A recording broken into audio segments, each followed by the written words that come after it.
এই দুইটা phone launch হয়েছে একদম সিমিলার প্রাইসে। একটা হচ্ছে ভিভো Y400 এন্ড আরেকটা হচ্ছে ইনফিনিক্স নোট 50 প্রো। এই দুইটা ফোনেরই 8256 ভেরিয়েন্ট আপনার 30,000 টাকায় পেয়ে যাবেন। আর 30,000 টাকায় এই দুটো ফোনের মধ্যে বিল্ড কোয়ালিটিতে পার্থক্য রয়েছে।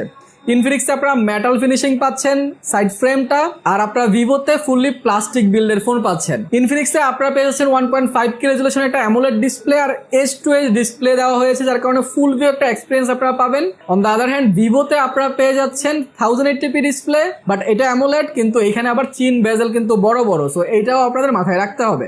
ভিভোতে আপনারা একটা লাইট পেয়ে যাচ্ছেন পিছনে নোটিফিকেশন লাইট, আর ইনফিনিক্সে আপনারা নোটিফিকেশন লাইট পাচ্ছেন, কিন্তু সেইখানে আপনারা আবার হার্ট রেটও মাপতে পারবেন ভাই, এক ধাপ এগিয়ে আছে ইনফিনিক্স। তাছাড়া দুইটা ফোনে স্টেরিও স্পিকার আছে, কিন্তু সাউন্ড কোয়ালিটির দিক থেকে চিন্তা করলে ইনফিনিক্সটা বেটার ছিল। তাছাড়া দুইটা ফোনের ব্যাটারিতেও পার্থক্য রয়েছে। ভিভোতে আপনারা 6000 mAh এর ব্যাটারি পাচ্ছেন আর 44 ওয়াটের ফাস্ট চার্জিং পাচ্ছেন। অন দ্য আদার হ্যান্ড ইনফিনিক্সে আপনারা 5200 mAh এর ব্যাটারি পাচ্ছেন আর 90 ওয়াটের ফাস্ট চার্জিং পেয়ে যাচ্ছেন। 90 ওয়াট হইলেও এটা আধা ঘন্টার মধ্যে ফুল চার্জ হয় না, 1 ঘন্টা সময় কিন্তু লেগে যায়। তারপরও দুটার মধ্যে আরো বেশ কিছু পার্থক্য রয়েছে।